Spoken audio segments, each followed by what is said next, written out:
زلزلہ کیوں آتا ہے؟ اس کی اصل وجہ تو انسانوں کے گناہ ہیں۔ اللہ پاک نے تمام زمین کو محیط ایک پہاڑ پیدا کیا ہے۔ اس پہاڑ کا نام ہے کوہ کاف۔ کوہ کاف یہ بہت بڑا پہاڑ، اتنا بڑا ہے کہ اس کی جڑوں کے ریشے ساری زمین کو گھیرے ہوئے، لہٰذا اس کو کھڑا رہنے کے لیے جگہ بھی بہت بڑی درکار۔ اس کے ریشے اللہ کے حکم سے ساری زمین میں پھیلے ہوئے ہیں، کہیں اوپر ظاہر ہے جیسے برگد کے درخت کی جڑیں کہیں کہیں زمین کے اوپر بھی ابھری ہوتی ہیں، اور جہاں جہاں کوہ کاف کے ریشے ابھرے ہوئے وہاں پہاڑ کھڑے ہو گئے، کہیں کہیں زمین کی سطح پر آ کر وہ رک گئے تو اب یہ پتھریلی زمین بن گئی، اور کہیں یہ کوہ کاف کے ریشے زمین کے اوپر تو کہیں زمین کے نیچے سمندر کے اندر بھی موجود ہیں۔ اور یاد رکھیے سمندر میں بھی زلزلہ آ سکتا ہے۔ ہم نے پہلے نہیں سنا تھا مگر سونامی سنا، سمندری زلزلہ جو کہ 26 دسمبر 2004 کو آیا انڈونیشیا کے صوبے آچے اور اس کا دارالحکومت باندا آچے۔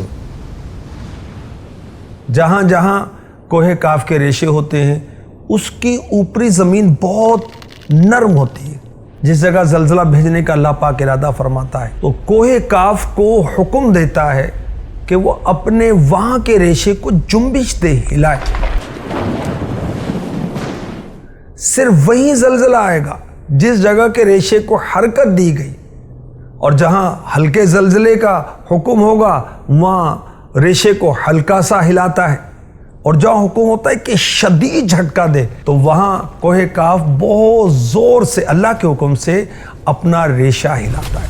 بعض جگہ ہلکا سا جھٹکا آتا ہے، ختم ہو جاتا ہے، کہیں زوردار، کہیں مکانات ہلتے ہیں، کہیں کھڑکیاں کانچ وغیرہ بھی ٹوٹ جاتے ہیں، اور کہیں معاذ اللہ زمین پھٹ جاتی ہے، پانی نکل آتا ہے، کہیں اللہ کی پناہ شعلے نکلتے ہیں، چیخوں کی آوازیں بلند ہوتی ہیں، کہیں دھواں نکلتا ہے، اللہ کی پناہ۔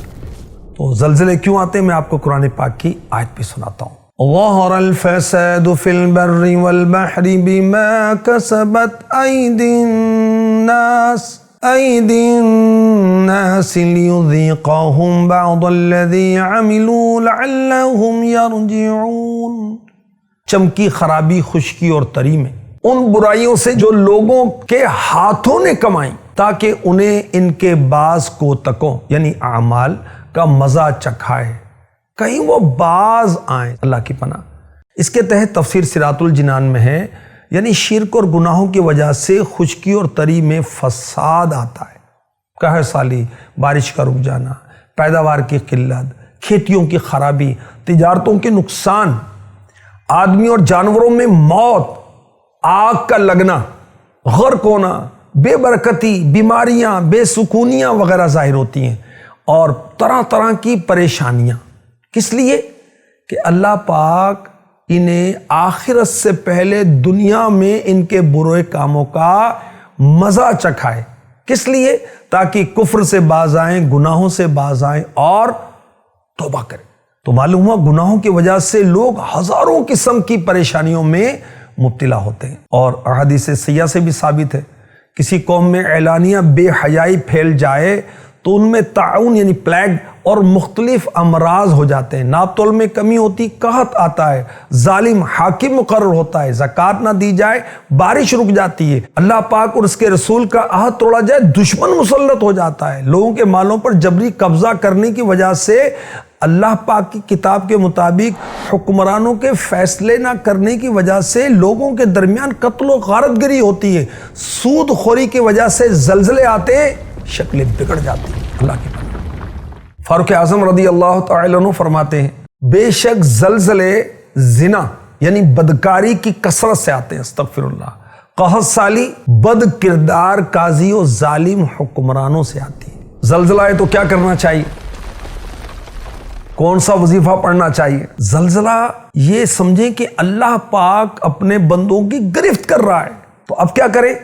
توبہ کریں، استغفار کریں، اللہ کی راہ میں صدقہ دیں، اور ربنا ظلمنا انفسنا وان لم تغفر لنا وترحمنا لنکونن من الخاسرین، یہ دعا پڑھیں، استغفار کریں، اور 5 نمازیں اللہ پاک نے ہم پر فرض کی ہیں، یہ عام دنوں میں بھی پڑھنی چاہیے، اور زلزلہ، مصیبت، پریشانی آئے تو اب نماز پڑھیں، انشاءاللہ اس کی برکت سے رنج غم دور ہو جائیں گے، راحت ملے گی۔ میرے آقا صلی اللہ علیہ وسلم بلال حبشی اپنے مؤذن رضی اللہ عنہ سے فرماتے، اے بلال ہمیں نماز سے راحت پہنچاؤ۔ اور حضرت سیدنا عبداللہ ابن عباس جنتی ابن جنتی رضی اللہ عنہما، آپ کے بارے میں منقول ہے کہ بصرہ میں زلزلہ آیا تو آپ نے نماز پڑھی۔ اللہ پاک ہم پر کرم فرمائے۔